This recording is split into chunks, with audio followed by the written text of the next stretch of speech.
সবাই কেমন আছো বন্ধুরা? চলে এলাম তোমাদের সঙ্গে আরেকটা ভিডিও নিয়ে শেয়ার করতে। আজকে দেখো সকালটা শুরু হয়েছে কিন্তু আমার বাজার দিয়ে, কারণ বাজার আজকে কর্তামশাই অনেক সকাল সকাল দিয়ে গেছে। আর বাজারে ছিল দেখো লাল শাক, ওল, আর পাঠিয়েছে একটা আম। কারণ এখন নিরামিষের দিনগুলোতে না টকের ডাল খেতে খুব ইচ্ছা করে, তাই জন্য আম পাঠিয়েছে, আর সঙ্গে কিন্তু পাঠিয়েছে ঢ্যাঁড়স।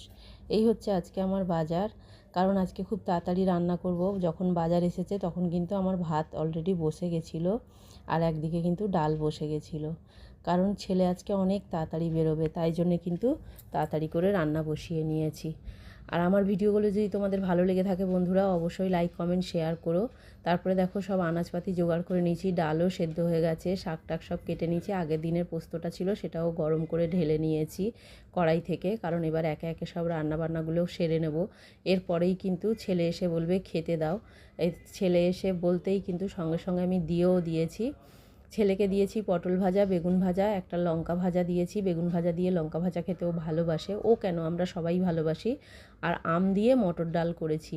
অবশ্যই লাল শাকের তরকারিও করেছিলাম, সেটাও দিয়েছি ওকে। সব কিছু করে রান্নাবান্না করে ছেলেকে খেতে দিয়ে তারপর কিন্তু স্নান সেরে পুজো করতে গেছি। আজকে দেখো মাকে লাল সাদা মালা দিয়ে সাজিয়েছিল, দেখলেই তোমরা। কেমন লাগছে মাকে অবশ্যই কমেন্টে জানিও। আমার তো সবসময় মাকে অপরূপ সুন্দর লাগে, তোমরাও জানিও। সব মালা ফুল দেওয়া কিন্তু আমার কমপ্লিট হয়ে গেছে, ধূপ ধুনোও জেলে দিয়েছি। আর আজকে যেহেতু মঙ্গলবার, তাই কিন্তু এ ভোগে এসেছিলো লাড্ডু। কারণ শনিবার মঙ্গলবার একটু চেষ্টা করি লাড্ডু দেওয়ার, যেহেতু আমাদের বাড়িতে বজরংবলী আছেন পেতলের, তাই। তারপরেই কিন্তু দেখো একটু বজরংবলীর টিপও আমি পরে নিয়েছি, মেটে সিঁদুর একটু করে কিন্তু মঙ্গলবার আমি হনুমান চালিসা পড়ি, আর বজরংবলী টিপটাও পড়ি। তারপর ওপরে এসে কিন্তু ছিল খাওয়া দাওয়ার পালা।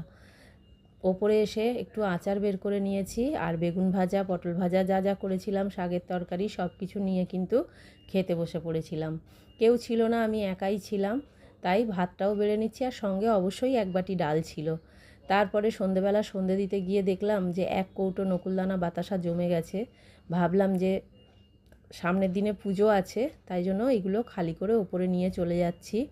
ওপরে এসে কিন্তু রাতের রান্নাবান্নাটাও শুরু করে দিয়েছিলাম। রাতে আজকে সেরকম কিছু রান্না করিনি, এখন তো পরপর নিরামিষই চলছে। সোমবার নিরামিষ হয়েছে, আজ মঙ্গলবার, আজও নিরামিষ, আবার সামনের দিন বুধবারও নিরামিষ আমাদের।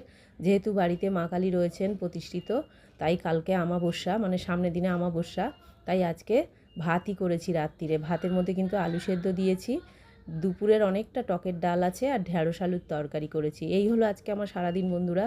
তোমরা সবাই ভালো থেকো, সুস্থ থেকো, দেখা হচ্ছে পরের ভিডিওতে।